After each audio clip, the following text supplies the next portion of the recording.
Saddam ஹுசேனை தூக்கிலிடுவதற்கு முன்னாடி கடைசியா உனக்கு என்ன வேணும் அப்படின்னு கேட்டாங்க. ஒரே ஒரு புஸ்தகம் படிக்கணும் அப்படின்னாரு. சதாம் ஹுசேன் தூக்கிலிடுறதுக்கு பின்னாடி இருக்க அரசியலை பத்தி நம்ம பேச வேண்டாம். ஆனா அவர் தூக்கிலிடுறதுக்கு முன்னாடி கேட்டார் ஒரு புஸ்தகம். டேய், நீ என்னெல்லாம் பண்ணிட்டு இருக்க, ஈராக்ல ரசாயன வெடிகுண்டுகள்லாம் இருக்கு சுத்தி சுத்தி, அதனால தானே எங்களெல்லாம் அடிச்சு கொள்ளணும்னு நினைக்கிறீங்க அப்படின்னு சொல்லி வேதனையோட ஒரே ஒரு புஸ்தகம் மட்டும் நான் படிச்சுட்டு நான் தூக்கில் போறேனார்.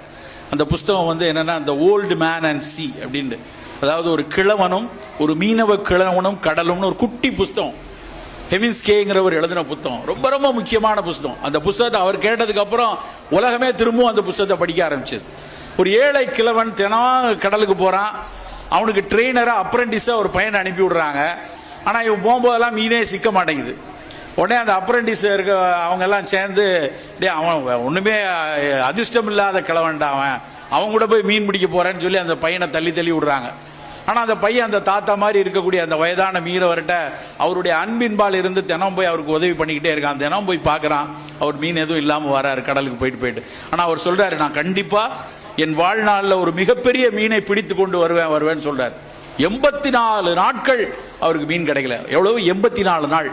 அப்புறம் கடைசியா உள்ள போய் மெர்லின் ஒரு மீன், அந்த மீன் வந்து நம்ம கடல் மீன்கள்ல திமிங்கல மாதிரி சைஸ்ல இருக்கக்கூடிய கிட்டத்தட்ட 820 டன் இருக்குமா, 820 கிலோ, ஒரு டன்னுக்கு கம்மி, 16 அடி நீளம் இருக்கக்கூடிய ஒரு மீனை கடைசியா பிடிச்சிட்டார்.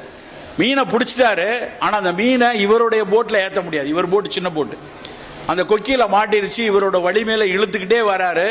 அந்த மீனுக்கும் இவருக்குமான போராட்டம் 3 நாட்கள் நடக்குது. 3 நாள் இரவும் பகலும் பசிச்சு தண்ணி இல்லாம கடலுக்குள்ள இருக்கக்கூடிய ஒரு மீனவனுடைய வாழ்க்கை எப்படி இருக்குன்னு மீனவர்களுக்கு தான் தெரியும். அந்த மீனை பிடிச்சி இழுத்துட்டு வராரு. எப்படியாவது இதை கொண்டு வந்து நான் என் வாழ்நாள்ல நான் இதை பிடிக்கணுங்கிறதுக்காக சின்ன வயசுல இருந்து எடுத்தேன், எப்படியாவது எடுக்கணும்னு எடுக்கிறாரு. 3ஆவது நாள் அந்த போராட்டத்தின் உச்சத்துல ஒரு தன்னிடம் இருந்த பெரிய ஒரு ஈட்டியால அந்த மீனை குத்தி கொண்டுட்டு இழுத்துடலாம் அப்படின்னு குத்திடுறாரு. குத்தி இழுத்துட்டு வந்துடலான்னு கடலை தாண்டி வந்துட்டு இருக்கிறாரு. அந்த இரத்த வாடை வந்து கீழே போய் கடல்ல கலந்த உடனே சுறா மீன்களுடைய கூட்டம் இந்த மீனை திங்கிறதுக்காக வந்துருச்சு. ஸோ ஒரு 5 சுறா மீனை இவர் வந்து இவருடைய துடுப்பை இன்னொரு பக்கம் சீவி, துடுப்புடைய துடுப்பு எப்படி இருக்குன்னு தெரியும், ஒரு பக்கத்தை கத்தி மாதிரி சீவுறார். சீவிட்டு ஈட்டி மாதிரி சீவி 5 சுறாக்களையும் கொல்றார். அந்த சுறாக்கள் 5 சுறாக்களையும் கொன்று கடைசியா பாதி தலையும் பாதி வந்து அந்த முழுமையான அந்த மெர்லின் மீனுடைய அந்த திமிங்கல மீனுடைய முதுகு தண்டுவடம் அதோட இதோட சேர்ந்து 4ஆவது நாள் வந்து அந்த கிழவனும் அந்த மீனும் அந்த கடற்கரையில் வந்து விழுறாங்க. கிழவன் வந்து விழுறான். அதோட அந்த கதை முடியும். என்ன அர்த்தம் அப்படின்னா, ஒரு வயதான ஒரு மீன்